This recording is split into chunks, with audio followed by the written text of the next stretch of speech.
మన తండ్రి అయిన దేవుని నుండి ప్రభువైన యేసుక్రీస్తు నుండి కృపా సమాధానం కలుగుగాక.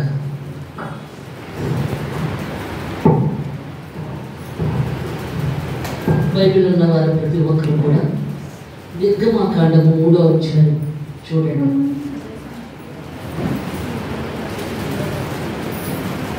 మోషే మిద్యానీ యాజకుడైన యిత్రోను తన మామ మందను మేపుచు ఆ మందను అరణ్యమవతలకు తోలుకొని దేవుని పర్వతమైన హోరేబుకు వచ్చాను.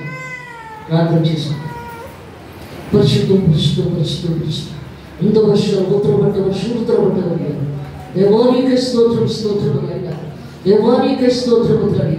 పరిశుద్ధాత్మగా ఇక్కడే సంచరిస్తున్నావు ప్రభా, ఇక్కడే సంచరిస్తున్నావు, మా మధ్యలోనే ఉన్నావు ప్రభా. నా తండ్రి మాట్లాడుచున్న దేవుడు నువ్వే కానీ ఎవరు కాదు నా తండ్రి. నీ రోజు మధ్యలో ప్రతి ఒక్కరి మీద ధ్యానం నీకు అంగీకారంగా ఉండేలా చేయాలి. ప్రతి బిడ్డతో నువ్వే మాట్లాడాలి. తండ్రి ఆమేన్. Thank you Jesus. పరిశుద్ధాత్మ దేవా నీకే వందనాలు తండ్రి. ఆమేన్.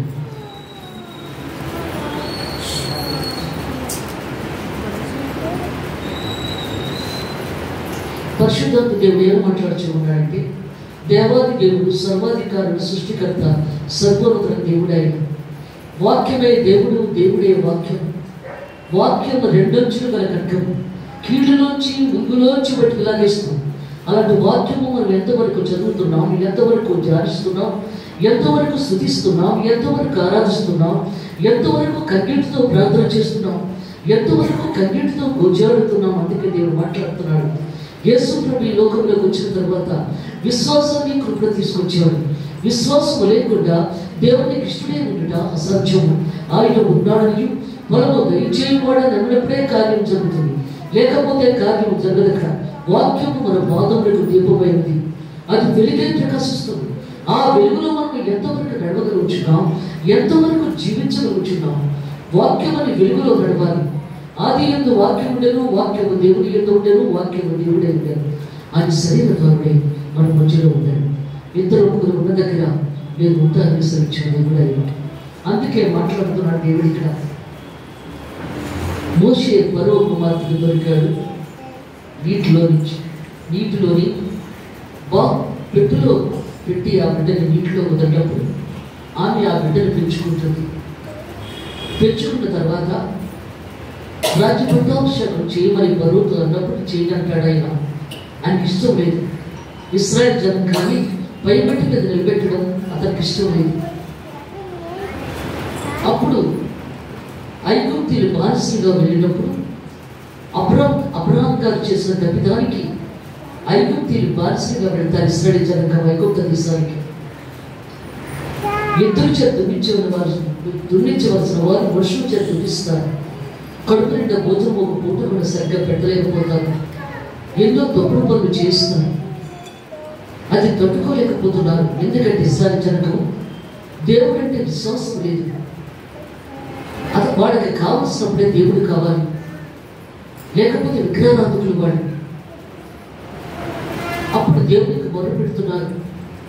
ప్రభా మమ్మల్ని విడుదల చెయ్యండి ప్రభా అని చెప్పి, మేము ఇక్కడ ఉండలేకపోతున్నాం, మమ్మల్ని ఒక బానిసలుగా చూస్తున్నారు, ఎందుకు పనికిరాని వారిగా చూస్తున్నారు, అందుకు మమ్మల్ని విడుదల చేయండి ప్రభా అని దేవుని సన్నిధిలో మొదలు పెడుతున్నారు. అప్పుడు ఐగుప్తీయులు ఇశ్రాయేలు జనం దెబ్బలాడుకున్నప్పుడు అతన్ని విడుదల చేయడానికి మోషే వెళ్తాడు.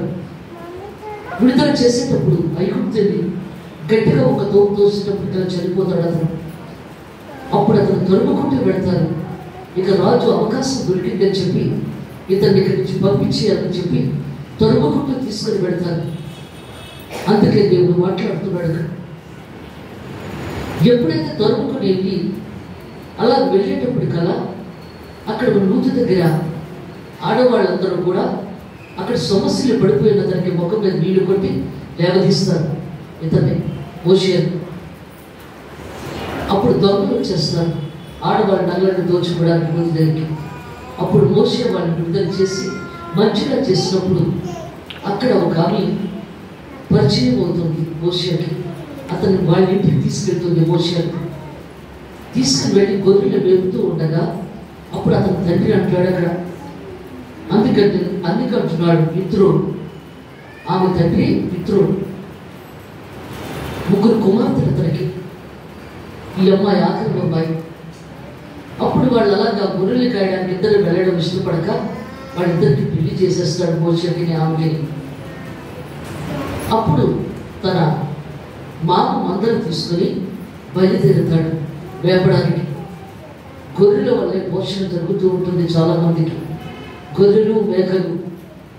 అందుకంటాడు దేవుడు అక్కడ సర్వ సృష్టికర్త సర్వోన్నత దేవుడు అయిన ఆదాముకి అమ్మకి పుట్టిన బిడ్డలు కయ్యను హేబేలు. కయ్యను వ్యవసాయం పంట పండిస్తాడు, ధాన్యం బస్తాలు పొలాలలోనే అమ్మేసుకుంటాడు కయ్యను. కానీ హేబేలు గొర్రెలు కావాలి, గొర్రెలు మేపేవాడు. కయ్యను తను పంటనంతా వేసి చుట్టూ తుడిసి ఆ కయ్యంలో అంతా చెదారం తుడిసి ఆ దేవుడికి ఇస్తాడు. హేబేలు అలా చేయలేదు. తన మందలో మొట్ట సంతానాన్ని తీసుకొచ్చి దేవుడికి సమర్పిస్తాడు. దేవుడికి సమర్పించడం మన మనసును బట్టి ఉన్నది, మన బుద్ధులు బట్టి ఉన్నది. దేవుడికి ఏం ఇవ్వాలో ఎలా చెయ్యాలో మన మనసును బట్టి ఉన్నది. అక్కడ ఆ చెదారం తీసుకొచ్చి కయ్యని దేవుడి ముందు పెట్టినప్పుడు కాలుతో తొంతాడు దేవుడు. పట్టుకోబోయి ఇది కూడా నాకు అక్కర్లేదు అంటాడు. హేబేలు తన మొట్ట సంతానాన్ని వధించి ధూప నైవేద్యాలు వేస్తాడు దేవుడికి. అది దేవుడు ఆగ్రహిస్తాడు, సంతోషపడతాడు. అది చూసి నా తమ్ముడు అర్పణం తీసుకున్నాడు, నా అర్పణం తీసుకోలేదని చెప్పి చంపేస్తాడు హేబేలు. అప్పటి నుంచే మొదలైంది మర్డర్ చేయడం, తప్పుడు పనులు చేయడం చాలా భయంకరంగా మొదలైపోయింది. అక్కడి నుంచే ఇక్కడ కూడా దేవుడు మాట్లాడుతున్నాడు. మోషే మిజ్జీని యాజకుడికి యిత్రో అని తన మామ మందను నేర్పించు, ఆ మందను అరణ్యమవతలకు తోలుకొని అరణ్యమవతలకి ఆ మందను తోలుకొని వెళుతున్నాడు మేపడానికి. ఎందుకంటే అక్కప్పుడు కాలంలో గొర్రెల్ని మేకల్ని ఇవన్నీ చేసేవారు, వ్యవసాయం పంట పండించేవారు, మళ్ళా ఉద్యోగాలు ఉండేవి కాదు. అందుకంటున్నాడు ఇక్కడ మామను మందను మేపించు, ఆ మందను అరణ్యమవతలకు తోలుకొని దేవుని పర్వతమైన ఓరోబుకు వచ్చారు. ఓరోబు పట్టణం కింద కొండ కూడా చాలా బలమైన ప్రఖ్యాతమైన కొండ ఓరోబు పట్టణం, అక్కడ కొండ. అందుకంటున్నాడు, అందుకే దేవుడు చెప్తున్నాడు తోలుకొని దేవుని పర్వతమైన ఓరోబుకు వచ్చారు. ఒక పొదనడుమని అగ్ని జ్వరంలో యెహోవా దూతకు ప్రత్యక్షమాయను. ఎందుకంటే ఇశ్రాయేలు జనం ప్రార్థన ఎక్కువ చేస్తున్నారు, కన్నీరుతో ప్రార్థన చేస్తుండగా ఇక తట్టుకోలేకపోయి ఇక దేవుడు ప్రత్యక్షమైపోవాలని చూస్తున్నాడు ఆయన. వాళ్ళ బాధను చూడలేక వాళ్ళ మొరాలకించి ఇంకా ప్రత్యక్షం అవ్వాలని దేవుడు ఆలోచిస్తున్నాడు అక్కడ. అలాగే మనకు కూడా ఎందుకంటే మీరు నాకు కావాలి కానీ బొల్లనుకున్న వద్దంచున్నాడు. కన్నీటి ప్రార్థన జవాబు ఇచ్చే దేవుడు అయినా ఎంతవరకు మనం కన్నీటి కారుస్తున్నాం, ఎంతవరకు ఏడుస్తున్నాం. అందుకే దేవుడు మాట్లాడుతున్నాడు, 6 రోజులు ప్రార్థన చేసి నా పని అయిపోవాలంటే కుదరదు. ఇక్కడ దేవుడు పని అయ్యే వరకు కూడా ప్రార్థన చేస్తూనే ఉండాలి. అప్పుడే దేవుడు మంచిగా మన మొరాలకించి మనం అడిగేదానికి జవాబు దేవుడిస్తాడు, మంచిగా చేస్తాడు. అందుకే దేవుడు మాట్లాడుతున్నాడు ఇక్కడ. ఈ ఇశ్రాయేలు జనం ఏడుస్తున్నారు, ఇక దేవుడు యెహోవా దేవుడు తప్ప ఇంకెవరేమీ చేయలేదు అని చెప్పి కన్నీరు కారుస్తున్నారు ఇక్కడ. ఇంకా దేవుడు లాభం లేదని చెప్పి తల్లి గర్భంలో బిడ్డలుగా ఉన్నప్పుడే దేవుని సేవకులను ఏర్పాటు చేసుకుంటాడు దేవుడు అక్కడ. అందుకు మోషే వస్తున్నాడని తెలుసు అక్కడికి, ఆ కొండ దగ్గరికి. అందుకు దేవుడు అక్కడికి వచ్చేసాడు. ఎందుకంటే ఒక అగ్నిలా వస్తున్నాడు ఆయన. ఇప్పుడు మళ్ళా రెండోసారి వచ్చినప్పుడు అగ్నితో వస్తాడు మనకి. మోట నీటి ద్వారా వచ్చాడు, సమస్తం కొట్టుకుపోయి చచ్చిపోయారు జనంగా. ఇప్పుడు అగ్నితో వస్తున్నాడు ఆయన. అలాగా ఆ పొదలో మంట వస్తున్నది. ఇది గొర్రెలు కాయడానికి తీసుకుని వచ్చి ఆ పర్వతం దగ్గర చూస్తున్నాడు. ఏంటి పొద కారణం లేదు, పొదలోంచి మంట వస్తుంది. చాలా ఆశ్చర్యంగా ఉంది కదా. అందుకంటున్నాడు పొద కాలిపోవాలి కానీ అది కారణం లేదు, మంటే వస్తుంది. అందుకే దేవుడు మాట్లాడుతున్నాడు ఇక్కడ. అదే చెప్తున్నాడు, యెహోవా దూత అతను ప్రత్యక్షమయ్యాను, ఓరోబుకు వచ్చాను. ఒక పదునడమన అగ్ని జ్వాలలో యెహోవా దూతను ప్రత్యక్షమయ్యాను. ఎందుకంటే అగ్ని దేవదూత కనబడుతున్నారు. అగ్ని జ్వాలలో యెహోవా దూతను ప్రత్యక్షమయ్యాను. అతను చూచినప్పుడు అగ్ని వల్ల పొద మండుచుండేది. మోషే చూస్తున్నప్పుడు అగ్ని వల్ల పొద మండుచున్నది, కానీ అక్కడ కాలుతున్నట్టు కనిపించలేదు. ఆ చెట్టు కాలిపోతున్నట్టు కనిపించలేదు. పొదలోంచి మంట వస్తుంది, కానీ అది కాలుతున్నట్టు కనిపించింది అక్కడ. అందుకు డౌట్గా ఉంది మోషేకు. అటుపక్కకు వెళ్ళి అటుపక్క ఏం జరుగుతుందో చూస్తున్నానని చెప్పి అటుపక్క వస్తుండగా దేవుడు చూచాడు. ఆ పొదలో నుంచి దేవుడు చూచాడు, ఆ మంటలో నుంచి చూచాడు. మోషే అటుపక్క రావడం. అప్పుడు మోషేతో అంటున్నాడు, ఇది పరిశుద్ధ స్థలం, చెప్పులు విడిచిపెట్టి రా అన్నాడు. మరి మన చర్చిలో చెప్పులతో రావు కదా, ఇది పరిశుద్ధ స్థలం కదా, దేవుని మందిరం, అంతేకంటున్నాడు దేవుడి. అప్పుడు పొద మండుచుంటుంది, కానీ పొద కాలిపోలేదు. అప్పుడు మోషే ఆ పొదయ్యాల కాలిపోలేదు, నేను ఆ తట్టు వెళ్ళి ఈ గొప్ప వ్యక్తులను చూస్తాను కదా, ఆ తట్టు వెళ్ళి నేను చూస్తాను. దాన్ని చూసినాక అతడు ఆ తట్టు వచ్చిన యెహోవా చూశాడు. మోషే రావడం దేవుడు చూశాడు. దేవుడు ఆ పొదలో నుండి మోషే మోషే అని అతన్ని పిలిచాడు. అందుకు అతడు చిత్తము ప్రభు అన్నాడు. మోషే మోషే అని పిలిచేటప్పుడు కదా చిత్తము ప్రభు అని చెప్పి మోకరించాడు అని అతను పిలిచాడు. అందుకు అతను చిత్తము ప్రభు అన్నాడు. అందుకు ఆయన దగ్గరికి రావద్దు, ఎందుకంటే చెప్పులతో వస్తున్నావు, అందుకు దగ్గరికి రావద్దు. నీ పాదముల నుండి నీ చెప్పులను విడువు, నీ చెప్పులు విడిచిపెట్టు. నువ్వు నిలిచి ఉన్న స్థలము పరిశుద్ధ ప్రదేశం అన్నాడు. నువ్వు నిలిచి ఉన్న స్థలము ఇది పరిశుద్ధ ప్రదేశం. మరియు ఆయన, నేను నీ తండ్రి దేవుడను, అబ్రాహాము దేవుడను, ఇస్సాకు దేవుడను, యాకోబు దేవుడని చెప్పగా ఏమొచ్చున్నాడు ఇక్కడ? మరియు ఆయన, నేను నీ తండ్రి దేవుడను. ఎందుకంటే ఇస్రాయేలు జనాంగం నుంచి వచ్చాడు కాబట్టి మోషే ఈ తండ్రి దేవుడను, అబ్రాహాము దేవుడను, ఇస్సాకు దేవుడను, యాకోబు దేవుడని చెప్పి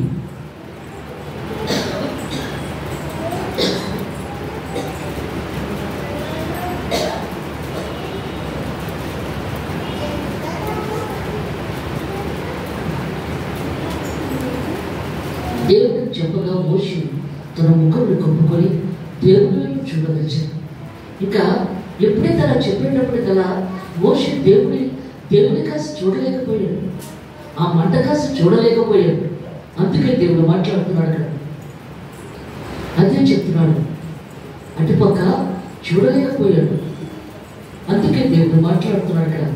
ఎందుకంటే ఈ తండ్రి దేవుడను, అబ్రాహాము దేవుడను, ఇస్సాకు దేవుడను, యాకోబు దేవుడను అని చెప్పుచుండగా ఆ దేవుని వైపు చూడడానికి భయపడ్డాడు మోషే అక్కడ. అందుకంటున్నాడు, మరియు యెహోవా ఇట్లను. అప్పుడు దేవుడు మాట్లాడుతున్నాడు, నేను ఐగుప్తులో ఉన్న నా ప్రజల బాధలు నిశ్చయముగా చూచితిని, వాళ్ళ బానిసత్వాన్ని వాళ్ళ బాధల్ని చూచితిని. పనుల్లో తమను కష్టపెట్టే వారిని బట్టి వారి పెట్టిన మరణ వింటిని. వారు పని చేయలేకపోతున్నారు, కష్టపడుతున్నారు, వారు మరణాన్ని వింటున్నారు. వారి దుఃఖములు నాకు తెలిసే ఉన్నది, వాళ్ళ ఏడుపు నాకు నిలబడుతుంది, వాళ్ళ ఏడుపును నేను చూస్తున్నాను. అలాగే మన ఏడుపును దేవుడు చూస్తాడు. మన సంవత్సరం గురించి, మన ప్రాబ్లం గురించి కూడా దేవుడు చూస్తాడు. మన కన్నీటి ప్రార్థన దేవుడు చూస్తాడు. దేవుడు నాకు కావాలి, కానీ నీ పరులను కూడా నాకు ఉద్ధరించున్నాడు. కన్నీటి ప్రార్థన జవాబిచ్చే దేవుడు అయినా ఎంతవరకు మన కన్నీరు కలుస్తున్నాం, ఎంతవరకు మనం ఏడుస్తున్నాం, మన కన్నీరు ఆయన చూస్తాడు. మనుషుల దగ్గర ఏడిస్తే ఏడాది చేస్తాడు, కానీ దేవుడి దగ్గర ఏడిస్తే దేవుడు మనకు మంచి చేస్తాడు. అందుకంటున్నాడు దేవుడు ఇక్కడ. ఏమొచ్చున్నాడు? తమ కష్టపెట్టే వారిని బట్టి వారు పెట్టిన మరణ వింటిని, వారి దుఃఖములు నాకు తెలిసే ఉన్నది. కాబట్టి ఐగుప్తుల చేతిలో నుండి వారిని విడిపించినప్పుడు, ఐగుప్తుల చేతిలో నుండి వారిని విడిపించినప్పుడు ఆ దేశంలోని విశాలమైన మంచి దేశం,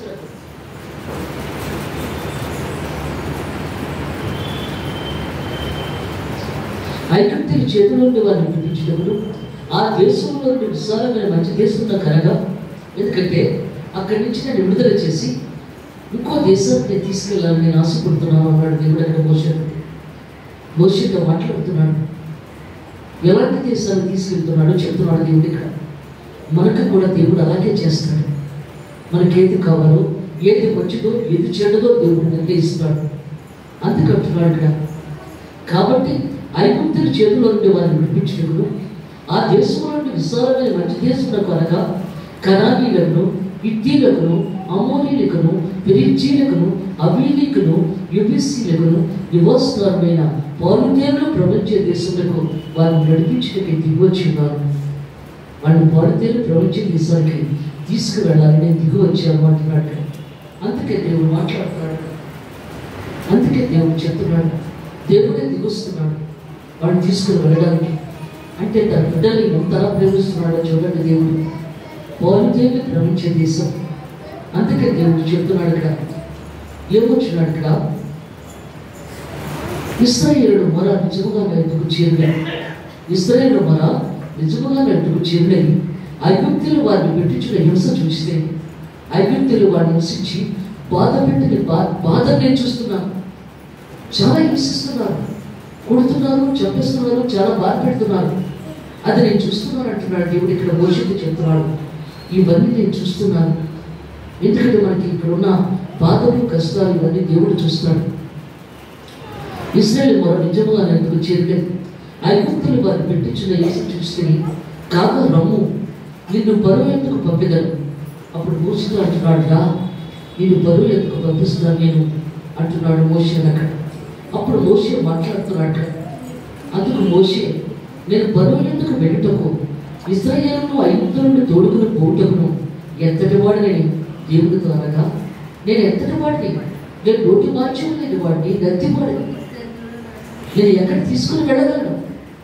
అందుకే దేవుడు మాట్లాడుతున్నాడు, నీకు ఇంతలాంటి దానిని నాకు అప్పగిస్తున్నావు, నేను ఎక్కడ చేయగలను, నేను ఎంతవాడిని ప్రభా, మాట్లాడలేని వాడిని అని దేవుడితో మాట్లాడుతున్నాడు కదా.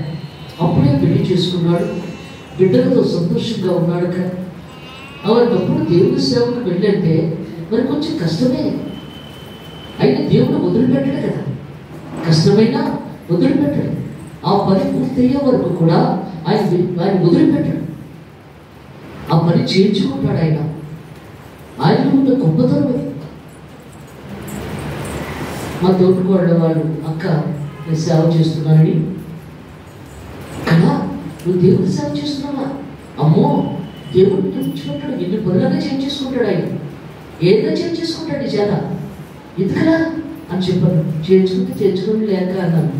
ఏం చేస్తాం మనం? దేవుడు చెప్పిన పని చేయడానికి కదా మనం ఉన్నాం ఇక్కడ. ఎన్ని పనులనే చేయించేసుకుంటాడట దేవుడు. మరి చేయించుకుంటాడు. మరి దేవుడు వెళ్ళలేడు కదా, ఆయన వెళ్ళలేడు. ఆయన ద్వారా మేము వెళ్ళాలి.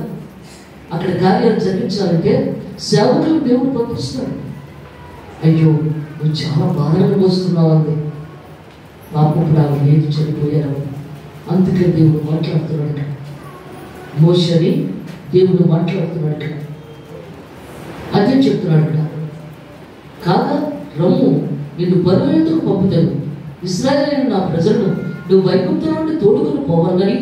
అందుకు మోషే, నేను బరువు ఎందుకు వెళ్ళటకును, ఇశ్రాయేలు ఐగుప్తు నుండి తోడుకుని పోవుటకును ఎంతటి వాడను అని దేవుడితో అనగా, నేను ఎంతటి వాడిని ప్రభా అని అనగా, ఆయన నిశ్చయముగా నేను నీకు తోడే ఇద్దరు, నువ్వు ఎలా అనుకో, నీతో నేను ఉంటాను కదా, నీతోటే నేను వస్తాను అన్నాడు దేవుడు ఇక్కడ. ఆయన నిశ్చయముగా నీకు నేను తోడే ఇద్దరు, నేను నిన్ను పంపితనంటకు ఇదే నీకు సూచన. నేను పంపిస్తానని ఇదే సూచన. ఈ పొదలో మంటే ఒక అద్భుత కార్యం, ఒక సూచనది. దేవుడు సూచక క్రియను చూపెడతాడు, అద్భుత కార్యాలు చూపెడతాడు దేవుడు అక్కడ. అందుకే దేవుడు మాట్లాడుతున్నాడు ఇక్కడ. సూచన, నువ్వు ఆ ప్రజలను ఐగుప్తులో నుండి తోడుకుని వచ్చిన తర్వాత మీరు ఈ పర్వతం మీద దేవుడిని సేవించలేడు. ఎందుకంటే వాళ్ళందరూ తీసుకొని వచ్చి ఈ పర్వతం మీద మీరు సేవిస్తారు, దేవుని ప్రార్థిస్తారు. మీరు మోషే చిత్తగించు. మోషే మాట్లాడుతున్నాడు, నేను ఇశ్రాయేలు యొద్దకు వెళ్ళి వారిని చూచి మీ పితరుడి దేవుడు మీ యొద్దకు వచ్చినని, మీ యొద్దకు నన్ను పంపినని వారితో చెప్పగా, నేను ఇశ్రాయేలు దగ్గరికి వెళ్ళి, దేవుడు మనందరి దేవుడు కూడా మిమ్మల్ని మీ దగ్గరకు నన్ను పంపించాడు అని చెప్తాను. నేను దేవుడే నన్ను పంపించాడని చెప్తాను నేను. అందుకే దేవుడు మాట్లాడుతున్నాడు. సర్వ సృష్టికర్త, సర్వోన్నత దేవుడు ఆయన. ఒక పాస్టర్ గారి భార్యకి 2 కిడ్నీలు పాడైపోయినప్పుడు మొదట వెళ్ళి నేను చెప్పినప్పుడు మొక్కలకు నీళ్లు పోస్తున్నారు ఆవిడ. అమ్మ, ఇలాగ దేవుడికి కొత్త కిడ్నీలు ఇచ్చాడు, దేవుడు స్తుతించేవన్నా నేను. కూర్చోమని అనలేదు. చాలామంది చెప్పారండి ఇలాగే అంటారు. అక్కడే పోయింది. ప్రార్థన చేసిన వారికి విశ్వాసం ఉన్నారు, చేర్చుకున్న వారికి విశ్వాసం ఉన్నారు. అప్పుడే దేవుడి కార్యం జరిపిస్తున్నారు. లేదమ్మా, నువ్వు దేవుడిని స్తుతించు, నీ కొత్త కిడ్నీలు దేవుడిచ్చాడు, చచ్చిపోయిన మనిషిని బ్రతికించినట్టే లేక అని చెప్పేసి మా చెల్లి మేము వస్తున్నాం ఆటో మీద. అదేంటమ్మా మీ పాస్టర్ గారు విశ్వాసంతో అందుకోలేకపోయారు అన్నారు. ఓని లేక చెప్పాము కదా, ఆవిడ వెళ్ళలేనప్పుడు మనం ఏం చేయగలం. వచ్చేసిన తర్వాత అప్పుడు నేను ఒక పాస్టర్ గారు వచ్చాను, ఆయనతో చెప్పాను. అప్పుడు ఆయన అన్నారు, నీ తప్పు లేదమ్మా, నువ్వు దేవుడు చెప్పమన్నట్టు వెళ్ళి చెప్పావు, ఆవిడ నీ తప్పు అని చెప్పి అన్నారు. తర్వాత నేను ఆవిడ గురించి ప్రార్థన చేయలేదండి, 10 రోజుల వరకు చేయడం మానేశాను. అప్పుడు నేను భోజనం చేస్తున్నప్పుడు దేవుడు అంటున్నాడు, త్వరగా భోజనం చేయి, ప్రార్థన చేద్దాని అన్నాడు. అలాగే ప్రభు అని చెప్పి ఇవాళ అందరి గురించి ప్రార్థన చేసేద్దాం, చాలా టైం ఇచ్చాడు కదా దేవుడు అని చెప్పి ముందు గదిలో చాపేసుకొని పిల్లలు పడుకోమని చెప్పి అప్పుడు అందరి గురించి మొదటి 2 గురించి ప్రార్థన మొదలు పెట్టారు. అప్పుడు దేవుడు అంటున్నాడు, పాస్టర్ గారి గురించి ప్రార్థన చేయవాలని అడిగాడు. చేశారు కదా ప్రభా, విశ్వాసంతో అందుకోలేకపోయాను. ఆ విశ్వాసంతో అందుకుంటే బాగుంటే పోను, మరి విశ్వాసంతో అందుకోలేకపోయారు కదా అని అన్నప్పుడు మరి ఆవిడ గురించే నాకు కావాలి ప్రార్థన. తన భర్త బల్లముట్టి విశ్వాసం చెప్తాడు ఆయన. అలాంటిది ఆ విశ్వాసంతో అందుకోలేకపోతున్నారు. ఆవిడ చనిపోతే ఆయన సన్నగిలిపోతాడు సేవలో, అందు గురించి ఆవిడ బ్రతకాలి, అందువల్ల ఆవిడ గురించి ప్రార్థన చేయన్నాడు దేవుడు అక్కడ అని చెప్పి 2 గంటలకు మొదలెట్టింది. దాన్ని 5 గంటల వరకు కన్నీరుతో ప్రార్థన చేయించాడు ఆయన. నువ్వు వెళ్ళి మాట్లాడరా అన్నాడు. అలా కాదు ప్రభావం అన్నీ సరిగ్గా మాట్లాడలేదు నాతోటి, ఇప్పుడు ఎలా మాట్లాడుతుంది అన్నప్పుడు నేను దేవుడి దూతగా వచ్చానని చెప్పు, ఆవిడ హృదయాన్ని సిద్ధపరుస్తాను కదా, నువ్వు వస్తున్నావు అని చెప్పి వెళ్ళు అన్నాడు దేవుడు అక్కడ. అలాగే ప్రభా అని చెప్పి బయలుదేరి వెళ్ళారు. వెళ్ళేటప్పుడు కదా వెంటనే మాస్టర్ గారిని గేట్ దగ్గర నుంచి తీసుకొని వెళ్ళింది. అమ్మ నీతో ఒక అన్నట్టు మాట్లాడతా, నాకు సమయం ఇస్తావా అని అడిగాను. అలాగేనమ్మా మాట్లాడుతున్నాను, నువ్వు కాఫీ తాగు మాట్లాడతామని. నేను కాఫీ తాగడానికి రాలేదు, నీతో మాట్లాడడానికి వచ్చాను, అది ఆ లోపల కదా నేను అన్నప్పుడు వాళ్ళ అమ్మగారు కాఫీ కొనుక్కొచ్చారు. అప్పుడు లోపలికి వెళ్ళి అరగంట మాట్లాడుతానండి, 2 గంటల సేపు మాట్లాడాను. ఎందుకంటే నీ భర్త బల్ల గురించి విశ్వాసం అని చెప్తున్నాడు కదమ్మా, మరి నువ్వేంటి స్త్రీలు కూడా నడిపించవా, మరి నువ్వేం చెయ్యవా, నువ్వు ఎక్కడికైనా వెళ్ళి వాక్యం చెప్పినప్పుడు విశ్వాసంతో ఉండండి అని చెప్పవా, నువ్వు మరి ఏం సేవ చేస్తున్నావు నువ్వు అని చెప్పినప్పుడు నీకే విశ్వాసం లేకపోతే ఇంకెవరికేం చెప్పగలరు అని అన్నప్పుడు నన్ను పట్టుకొని నడిచింది. రాష్ట్రం గారు ఎందుకు నాకు విశ్వాసం కలగడం లేదండి అని చెప్పి ఆ తర్వాత తన భర్త రాజమండ్రి దగ్గరగా మీటింగ్కి తీసుకెళ్ళాడు. ఆయన కుర్చీలో కూర్చోబెట్టి ట్రైన్లో. ఆ తర్వాత సిడిఆర్లో కలిసింది. నేను ఎవరి కోసం ప్రార్థన చేయడానికి వెళితే అక్కడ ఉందాము. అదేంటమ్మా నాకు విశ్వాసం లేదు కదండి, చచ్చిపోయింది. విశ్వాసం లేకపోతే దేవుడు కూడా ఏమీ చేయలేదు. అందుకే దేవుడు మాట్లాడుతున్నాడు, సర్వాధికారి సృష్టికర్త సర్వోన్నత దేవుడు ఆయన. అదే చెప్తున్నాడు ఇక్కడ. ఏమంటున్నాడు ఇక్కడ, మోషే చిత్తగించుము, నేను ఇశ్రాయేలుకు వెళ్ళి వారిని చూచి మీ పితరుల దేవుడు ఎందుకు నన్ను పంపినని వారితో చెప్పగా వారు ఆయన పేరేమీ అడిగినాడా, వారితో నేను ఏమని చెప్పగలని దేవుడిని అడిగాను. ఆ దేవుడి పేరేంటి అని వాళ్ళు అడిగారనుకో, నేను ఏం చెప్పాలి ప్రభా అని అడుగుతున్నాడు మోషే. అప్పుడు దేవుడు ఇక్కడ మాట్లాడుతున్నాడు. అందుకు దేవుడు నేను ఉన్నవాడను అనువాడనే ఉన్నానని మోషేతో చెప్పాడు.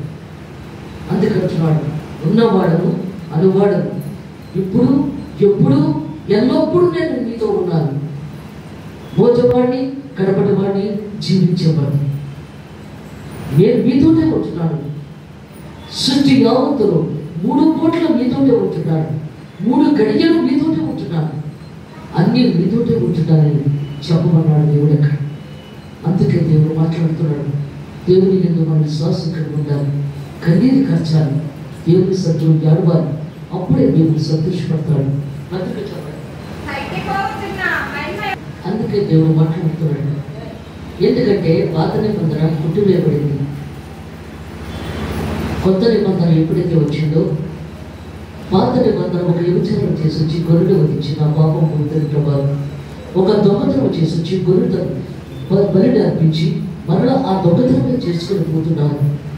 మనుషులు చేసిన పాపాలు గొర్రెల రక్తం వలన, మేకల రక్తం వలన కడగబడింది. పరిశుద్ధుని రక్తము చేత ఈ పాప విమోచన జరగబడుతుంది.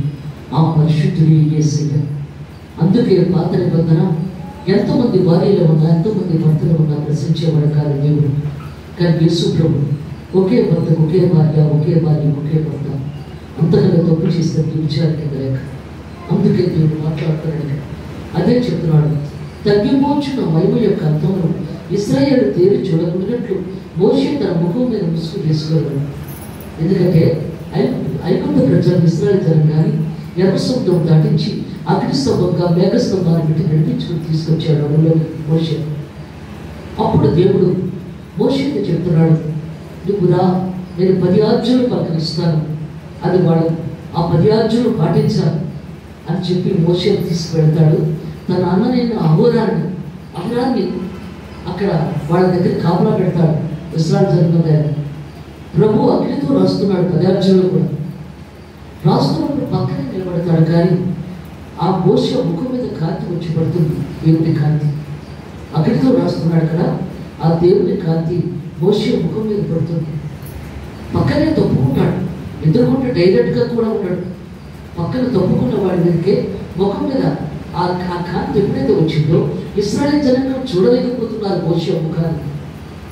ముఖం మీద ముసుగు వేసుకోవయ్యా, ఈ కాంతిని నేను చూడలేకపోతున్నాను, నీ ముఖ కాంతిని అని ప్రజలు అంటున్నారు. ఎందుకంటే ఆ ఇశ్రాయేలు జనాంగానికి పరిశుద్ధాత్మ లేదు. ఇశ్రాయేలు జనాంగానికి పరిశుద్ధాత్మ లేదు. పరిశుద్ధాత్మ ఉంటేనే మనం చూడగలం. రేపు నువ్వు చనిపోయిన తర్వాత కూడా దేవుడి దగ్గర నువ్వు వెళ్ళినప్పుడు నీలో పరిశుద్ధాత్మ ఉంటేనే నువ్వు దేవుడి దగ్గరికి వెళ్ళగలవు. పరిశుద్ధాత్మ లేకపోతే దొర్లుకుంటూ వచ్చేస్తావు. పరిశుద్ధాత్మ కంపల్సరీగా ఉండాలి. అదే చెప్తున్నాను అక్కడ. అందుకే దేవుడు మాట్లాడుతున్నాడు అక్కడ, పరిశుద్ధాత్మ కంపల్సరీగా ఉండాలి. అదే చెప్తున్నాడు. వాళ్ళకి లేక ఆ ముఖాన్ని చూడలేకపోతున్నారు. ముఖం మీద ముసుగు వేసుకోవయ్యా అంటున్నారు ఇక్కడ. తగ్గిపోచున్న మహిమ యొక్క అర్థమును ఇశ్రాయేలు తేరి చూడకున్నట్లు మోషే తన ముఖం మీద ముసుగు చేసుకున్నాను. మేమట్లు చేయక ఇటు నిరీక్షణ గలవారమై, ఎందుకంటే నిరీక్షణ దేవుని యందు నిరీక్షణ కలిగి ఉండాలి. నిరీక్షణ లేని ఇతరుల వల్ల దుఃఖపడకుండా నిమిత్తము నిద్రించుతున్న వారి గురించి తెలియకుండా నాకు ఇష్టమైంది. అందుకే దేవుడు మాట్లాడుతున్నాడు. హిందువులకు నిరీక్షణ అంటే ఏమిటో తెలియదు. మనం ఏంటంటే చనిపోయిన తర్వాత దేవుడి దగ్గరికి వెళతామని నిరీక్షణ మనకున్నది, దేవుడు తీసుకెళ్తాడని నిరీక్షణ మనకున్నది. కానీ అన్యులకు లేదండి. అందుకే అంటున్నాడు, నిరీక్షణ లేని ఇతరుల వలె మీరు దుఃఖపడకుండా నిమిత్తం. ఎందుకంటే మనం దుఃఖపడాల్సిన లేదు. ఏదో కొంతసేపు దుఃఖపడినా తర్వాత నువ్వు దుఃఖపడాల్సిన లేదు. అందరం ఒక దగ్గర కలుసుకుంటాం ఒక దినాన్ని. అందుకంటున్నాడు ఇక్కడ, ఏమొచ్చినాడు ఇక్కడ, దేవుని చూడకున్నట్లు మోషే తన ముఖం మీద ముసుగుని వేసుకున్నాడు. మేమట్లు చేయక ఇటు నిరీక్షణ గల వారిపై ధైర్యంగా మాట్లాడుచున్నాం. నిరీక్షణ కలిగి ధైర్యంగా మాట్లాడుతున్నాం. మరియు వారి మనసులు కఠినమయ్యాడు. ఎందుకంటే ఇశ్రాయేలు జనాంగం మనసు కఠినమైపోయింది. మనము కూడా కఠినమైపోతుంటుంది. ఒక్కోసారి కఠినమైపోకూడదు. పండుగని గారు బద్దలు కొట్టి మాంసముద్దుగా చేసేది వాక్యమే. ఎలాంటిదైనా సరే మాంసముద్దుగా చేసేస్తుంది. అందుకే దేవుడు మాట్లాడుతున్నాడు. వాక్యమే దేవుడు, దేవుడే వాక్యం. అందుకే దేవుడు మాట్లాడుతున్నాడు. మరియు వారి మనసులు కఠినములయ్యాయి కనుక నేటి వరకు పాత నిబంధనలు చదవబడినప్పుడు అది క్రీస్తునందు కొట్టివేయబడింది. యేసు ప్రభునందు కొట్టివేయబడింది పాత నిబంధన. అందుకే దేవుడు మాట్లాడుతున్నాడు, పాత నిబంధన కొట్టివేయబడింది. అందుకే దేవుడు మాట్లాడుతున్నాడు. వారికి తేటపరచబడక పాత నిబంధన ఎందుకు చదువుతాం? అప్పటి కాలంలో ఎలా ఉన్నదని చదువుతాం తప్ప అందులో మునిగి తేలిపోమని కాదు. కొత్త నిబంధనే చదవాలి ఎక్కువగా. అది ఎన్నిసార్లు చదివినా అది నీ బ్రెయిన్లోకి వచ్చేయాలి. దేవుడి రాకడలో వచ్చే సమయానికి నువ్వు వాక్యంలో ఉన్న అబద్ధంలో తెలుసుకు వచ్చినప్పుడు ఆ వాక్యం ఎవరు వేసుకోవాలి.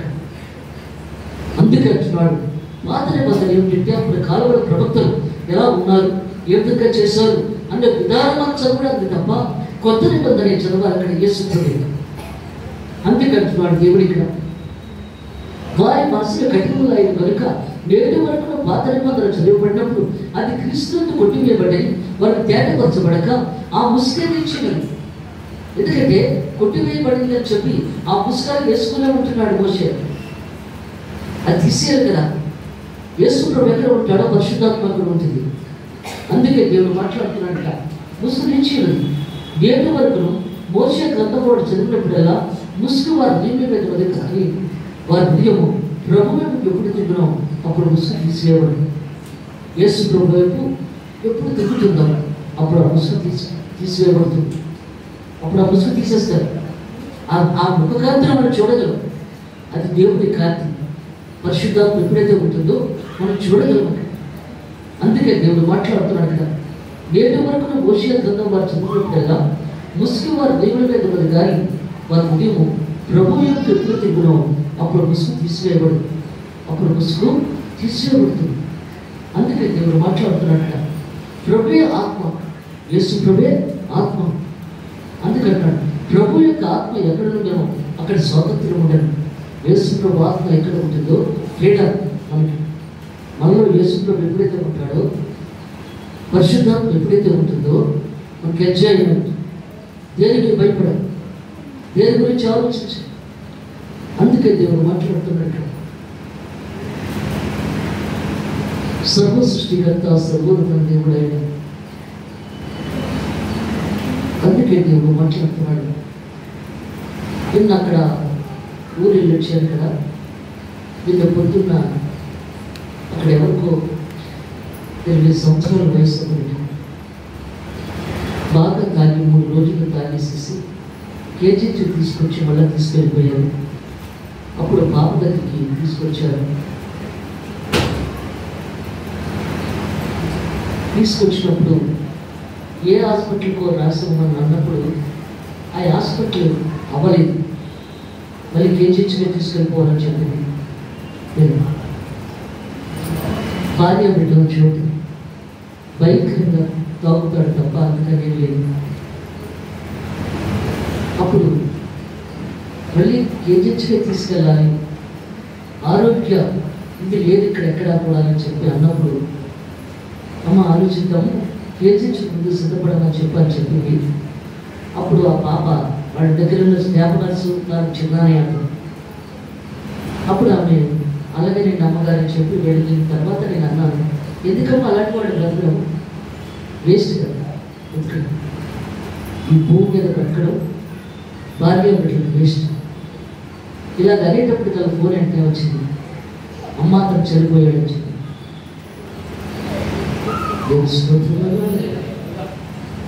మరణము దేవుడి చేతిలో. అందుకే దేవుడు మాట్లాడుతున్నాడు, మరణము దేవుడి చేతిలో. సృష్టికర్త సర్వోన్నత దేవుడు. అందుకే దేవుడు మాట్లాడుతున్నాడు. ఏమంటున్నాడు? ప్రభు ఆత్మ, ప్రభు యొక్క ఆత్మ ఎక్కడ ఉండదు? దేవుని ఆత్మ మనలో ఉండాలి. అందుకంటున్నాడు కదా, నేను పరిశుద్ధుడిని పరిశుద్ధుడిని పరిశుద్ధుడిని అంటున్నాడు దేవుడు. ఆ పరిశుద్ధుడిని దేవుడు మన హృదయంలోకి రావాలంటే మనం ఎంతో పరిశుద్ధంగా ఉండాలి, మనం ఎంతో నీతిగా ఉండాలి, ఎంతవరకు నిజాయితీగా ఉండాలి, ఎంతవరకు మంచిగా ఉండాలి మనం. అదే అంటున్నాడు, ప్రభు ఆత్మ, ప్రభు యొక్క ఆత్మ ఎక్కడ ఉందో అక్కడ స్వాతంత్రం ఉండదు, ఫ్రీడమ్. మనం దేనికి భయపడం. అందుకంటున్నాడు, నువ్వు ఒకదాన్ని పడుకున్నావా? ఇంట్లోని నువ్వు ఒకదాన్ని ఉంటున్నావా? అవును, దేవుడు ఉంటాడు కదా, నేను ఒకదాన్ని ఎలా ఉంటాను? అందుకే దేవుడు మాట్లాడుతున్నాడు, స్వాతంత్రం ఉండదు. మనమందరము ముసుగులేని ముఖముతో ప్రభు యొక్క మహిమను అద్దము వలె ప్రతిబింబింపచేయచ్చు. మనందరము ముసుగులేని ముఖముతో, ముసుగులేని ముఖముతో ఎప్పుడు ఉంటాం? పరిశుద్ధాత్మ మనలో ఉన్నప్పుడు.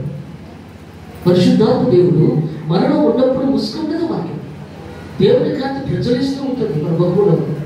అందుకంటున్నాడు, ప్రతిబింబింపచేయచ్చు, మహిమ నుండి అధికమైన పొందచ్చు. ప్రభు ఆత్మ చేత ఆ పోలికగా మార్చబడుచున్నాం. దేవుని స్వరూపంలో మార్చబడుచున్నాం. దేవుని స్వరూపంలో మార్చబడాలి. క్రైస్తవ జీవితం అంటే క్రీస్తు స్వరూపంలో మార్చబడ్డవాడి క్రైస్తవుడు. సువార్త చదవండి. మీలో యోహాను సువార్త 5:39 నుంచి మీలో ఆయన వాక్యం నిలిచి ఉండలేదు, దేవుని వాక్యము మీలో లేదు. అదే మాట్లాడుతున్నాడు. ఎందుకంటే వాక్యమే దేవుడు, దేవుడే వాక్యం. అందువల్ల ఆయన వాక్యము మీలో నిలిచి ఉంటే దేవుడు మీలో నిలిచి ఉన్నట్లేక. అది దేవుడు చెప్తున్నాడు యేసు ప్రభు. మీలో ఆయన వాక్యం నిలిచి ఉండలేదు, లేఖనములందు మీకు నిత్యజీవం కలదని తలంచుచు. ఎందుకంటే బైబిల్ గ్రంథంలో నిత్యజీవం ఉన్నదని అనుకుంటున్నారే తప్ప మనస్ఫూర్తిగా సేవించలేకపోతున్నారు, ఆయన పూజించలేకపోతున్నారు, ఆయన వాక్యాన్ని అంగీకరించలేకపోతున్నారు. చదువుతున్నారు బైబిల్, కానీ మనస్ఫూర్తిగా చదివి ఆయన్ని వెంబడించలేకపోతున్నాం. అదే మొదలుంటున్నాడు ఇక్కడ. మీలో ఆయన వాక్యం నిలిచి ఉండలేదు, లేఖనములందు మీకు నిత్యజీవం కలదని తలంచుచు వాటిని పరిశోధించుతున్నారు. వాక్యాన్ని పరిశోధిస్తున్నారు, తిరగేస్తున్నారు పేజీలు, కానీ మీలో మనసు లేదు. యేసు ప్రభు అంటున్నాడు, అవే నన్ను గురించి సాక్ష్యం ఇస్తున్నాడు. ఈ లేఖనాలే నాకు సాక్ష్యం ఇస్తున్నాయి, సాక్ష్యాలు ఇస్తున్నాయి. అయితే మీకు జీవము కలుగునట్లు మీరు నా ఎందుకు రానులేదు. ఎందుకంటే మీకు జీవము కావాలంటే నా దగ్గరికి రావాలి. మరి నా దగ్గరికి రాలేకపోతున్నారే, నా మాట అంటేనే మీకు కెట్టడం లేదు. అందుకంటున్నాడు దేవుడు ఇక్కడ, నా ఎందుకు రానున్నాను. నేను మనుషుల వల్ల మయం పొందేవాడిని కాదు.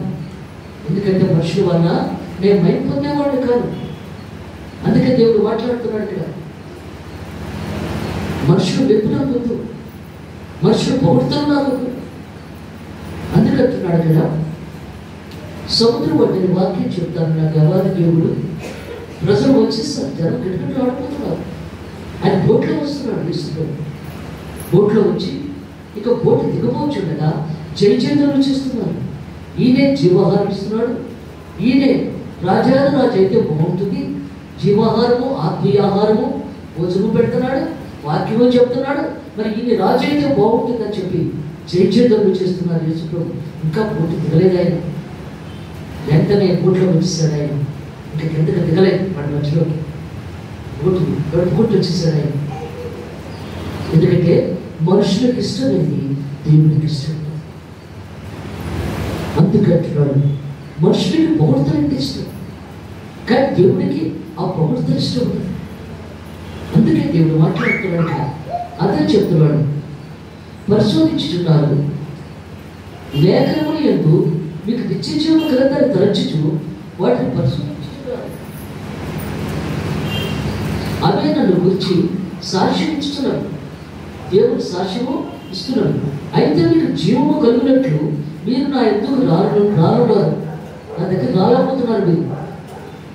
ఎందుకంటే ఎందుకు రాలేకపోతున్నాం?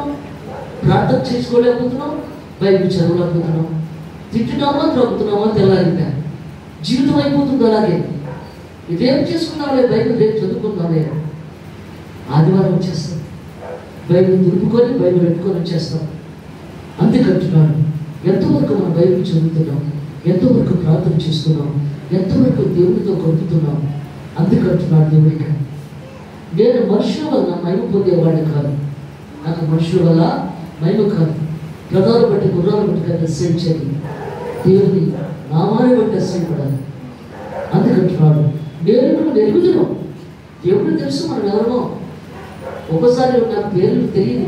మన చర్చిలో వాళ్ళు ఎంతమంది ఉన్నారు కానీ ఏ పేర్లు తెలియదు. కానీ పలానా పాపండి, పరుల అమ్మాయి అండి, పరుల వాళ్ళు ఎలాగండి అంటే దేవుడు తెలుసు కదా. సృష్టించే సృష్టికర్త కదా, అని తెలియదే ఉంటుంది. అందుకు ఆయనకి చెప్తారు, వాళ్ళ ఇలాగ వాళ్ళ కుటుంబం ఇలా ఉంది, వాళ్ళ పరిస్థితి ఇలా ఉంది కదా అని మేము ప్రార్థన చేసినప్పుడు పేరు తెలియకపోయినా ప్రార్థన చేస్తున్నాం. పేరు మాత్రం జీవగ్రంథంలో రాయబడి ఉండాలి. అందుకే దేవుడు మాట్లాడుతున్నాడు, నేను మిమ్మల్ని ఎరుగుదను. దేవుని ప్రేమ మీలో లేదు. నాకు మాత్రం మీరు ఎవరో తెలుసు నాకు, కానీ దేవుని ప్రేమ మాత్రం మీలో లేదు. ఆ ప్రేమ అంటే నన్ను విడిచిపెట్టారు మీరు. అందుకంటున్నాడు, ప్రేమ లేదు. నేను నా తండ్రి నామాలు వచ్చి ఉన్నాను, నా తండ్రి నామాలు బట్టే నేను మీ దగ్గరకు వచ్చాను. అందుకంటున్నాడు, మీరు నన్ను అంగీకరింపరు, నన్ను మీరు అంగీకరింపరు. అంగీకరించాలంటే దేవుడితో గడపాలి. 10:32 గంటలు 24 గంటలకి ఆ 2:30 గంటలు కూడా దేవుడితో గడపాలి. ఆయనతో కూర్చొని, ప్రభు ఇలా ఉంది నా పరిస్థితి, నాకు ఇలా ఉంది, ఇదిగో బయటకు చదువుతున్నాను, నాకు అర్థమయ్యేలా చేయండి ప్రభా, దానిలో మర్మాలు తెలియపరచండి ప్రభా, ప్రార్థన చేసుకోండి. ఎందుకంటే నా కష్టాలన్నీ తీర్చండి ప్రభా, నా బాధలు తీర్చండి, నా సంఘాన్ని దీవించండి, నా కుటుంబాన్ని దీవించండి అని మనం ప్రార్థన చేసినప్పుడు దేవుడు సంతోషపడతాడట. మన కుటుంబం ఒకటి తిరిగేసుకొని మనమే ప్రార్థన చేసుకుంటామంటే కుదరదు. అందరూ గురించి ప్రార్థన చేయాలి, అప్పుడే దేవుడు సంతోషపడతాడట. అందుకంటున్నట్ల ఏమొచ్చినట్ల, మీరు నన్ను అంగీకరింపరు, మరియు కూడా తన నామంలో వచ్చినట్ల వాళ్ళు అంగీకరిద్దరు. నా నామాన్ని ఇంకొకటి ఎవరైనా ఇచ్చాడనుకో వాళ్ళని ఏదో అంగీకరిస్తారు, నన్ను మాత్రం అంగీకరించారు. అద్వితీయ దేవుని వల్ల వచ్చే విప్పుల కోరక, అద్వితీయుడంటే యేసుప్రభు, తండ్రి కుమార పరిశుద్ధాత్మ త్రియేక దేవుడు, ఏకత్వ దేవుడు అయిన అద్వితీయ దేవుడు, ముగ్గురు కలిసికట్టుగా ఉన్న దేవాది దేవుడు, అద్వితీయ దేవుడు. అందుకంటున్నాడు, అద్వితీయ దేవుని వల్ల వచ్చే విప్పుల కోరక, ఒకరి వల్ల ఒకరు విప్పు పొందుచున్న మీరు ఒకరికొకరు కోరుకుంటారే కానీ దేవుని మాత్రం నువ్వు స్తుతించావు, ఆరాధించావు. నువ్వు ఎంత గొప్ప అంటే నువ్వంత గొప్ప అని చెప్పుకుంటావే కానీ దేవుడిని మాత్రం పొగడం, దేవుడిని స్తుతించావు, దేవుడిని ఆరాధించావు. నా దేవుడు ఇలా చేశాడు అని మనం అనం. అందుకంటున్నాడు, మన గొప్పతనమే చూపించుకుంటాం తప్ప దేవుని గొప్పతనం చూపించాం మనం అక్కడ. అందుకంటున్నాడు, మహిమకంతా అనిపించదురుగాక. అందుకని దేవుడు చెప్తున్నాడు, అద్వితీయ దేవుని వల్ల వచ్చే విప్పుల కోరక, ఒకరి వల్ల ఒకరు విప్పు పొందుచున్న మీరు ఎలా నమ్మగలరు? అందుకంటున్నాడు, ఒకరినొకరు గొప్పలు చెప్పుకుంటున్నారు కదా, ఎలాగా? నేను తండ్రితో మీ మీద నేరము మోపుతానని తలంచుకోండి. నేను తండ్రితోటి మీ సంగతులని నేను చెప్తానని మీరు అనుకోకండి. నేను చెప్పను, నా మనసులోనే దాచుకుంటాను తప్ప నేను తండ్రితో నేను చెప్పను. మీరు ఇలాంటి వాళ్ళు అలాంటి వాళ్ళు నేను చెప్పను. అందుకంటున్నాడు, మీరు ఆశ్రయించుతున్న మోషే, ఎందుకంటే మోషేని మీరు ఎక్కువ ఆశ్రయిస్తున్నారు కదా. ఎందుకంటే యెహోవా దేవుడు ఏమన్నాడు, మోషే ప్రజలతో మాట్లాడతాడు, అది దేవుడికి చెప్తాడు, దేవుడు చెప్పిన మాట ప్రజలకు చెప్తాడు. అందుకు ఆయన ఒక ప్రవక్తగా నిర్మించాడు మోషే. అందుకే యేసుప్రభు ఏమంటున్నాడు, మీరు ఆశ్రయించుతున్న మోషే, మీరు మోషేనే ఆశ్రయిస్తున్నారు కదా, నన్ను మీరు ఎలాగ ఆశ్రయించడం లేదు? ఎందుకంటే నన్ను మీరు కోరుకోవట్లేదు, మోషేనే కోరుకుంటున్నారు కానీ నన్ను మీరు కోరుకోవట్లేదు. అందుకంటున్నాడు, మీరు ఆశ్రయించుతున్న మోషే మీ మీద నేరం మోపాడు. మోషే మాత్రం మీ మీద నేరం మోపాడు. ఆయన అతడు నన్ను గురించి రాసిన కనుక, అతడు నన్ను గురించి రాశాడు, మోషే నా గురించి రాశాడు ఆయన. అందుకంటున్నాడు, అతడు నన్ను గురించి రాసిన కనుక మీరు మోషేను నమ్మినట్టయినా నన్ను నమ్ముదురు. మోషేను ఎలా నమ్ముతున్నారో నన్ను కూడా అలాగే నమ్ముతారు. ప్రత్యేకమన్నది ఏమీ లేదు నాకు. దేవుడు యేసుప్రభు అంటున్నాడు, ఒక ప్రత్యేకత ఉండాలి కదా ఎవరికైనా సరే. అందువల్ల నాకు ప్రత్యేకత ఏమీ లేదు. మోషేను ఎలా నమ్మారో నన్ను కూడా అలాగే నమ్ముతారు, అంతకన్నా గొప్ప విషయం లేదన్నాడు దేవుడు.